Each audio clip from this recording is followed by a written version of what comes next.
Friends, আসসালামু আলাইকুম। আজকে আরেকটা রেসিপি নিয়ে আপনাদের সাথে চলে আসলাম।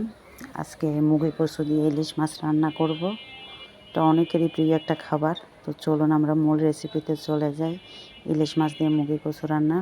তো আমি আগেই মুগি কচুগুলো সুন্দরভাবে পরিষ্কার করে ধুয়ে খোসা ছাড়িয়ে নিয়েছি, আর ইলিশ মাছটাও ভালো মতো কেটে ধুয়ে পরিষ্কার করে নিয়েছি।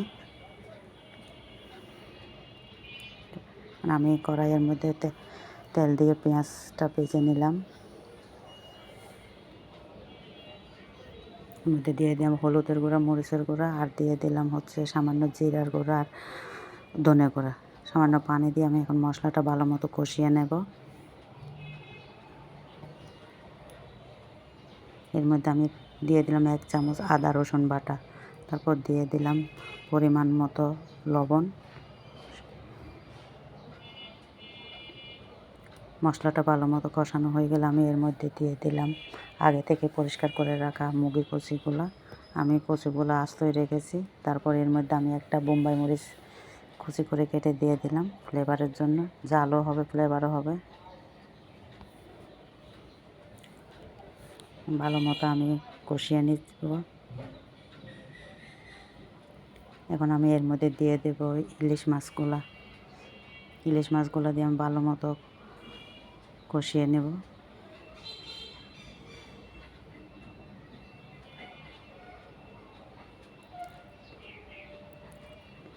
ঢাকনা দিয়ে ডেকে কিছুক্ষণ রান্না করে আবার ঢাকনা উল্টে ভালো মতো নেড়ে ছেড়ে দেব।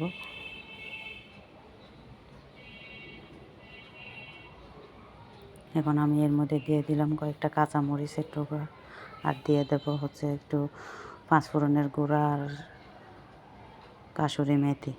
ভালো মতো নেড়ে ছেড়ে এর মধ্যে আমি এখন পরিমাণ মতো পানি দিয়ে দেব।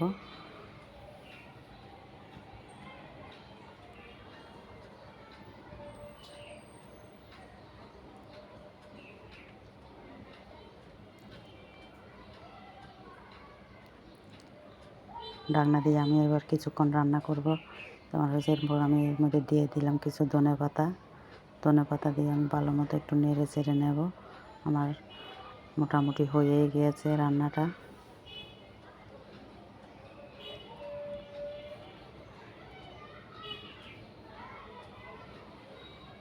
ব্যাস, আমার রান্নাটা প্রায় শেষ। এখন আমি নামিয়ে ফেলব। এই তো আমার হয়ে গেল কচুর মুগি দিয়ে ইলিশ মাছ রান্না। তো আমার রান্নাটা আজকে কেমন হলো অবশ্যই আপনারা কমেন্ট করে জানাবেন। আর আমার ভিডিওটি যদি আপনাদের ভালো লাগে তাহলে অবশ্যই লাইক করবেন এবং শেয়ার করবেন। তো আজ এই পর্যন্তই। অন্য আরেকটা ভিডিও নিয়ে আবার চলে আসব। সবাই ভালো থাকবেন, সুস্থ থাকবেন। ধন্যবাদ সবাইকে। আল্লাহ হাফেজ।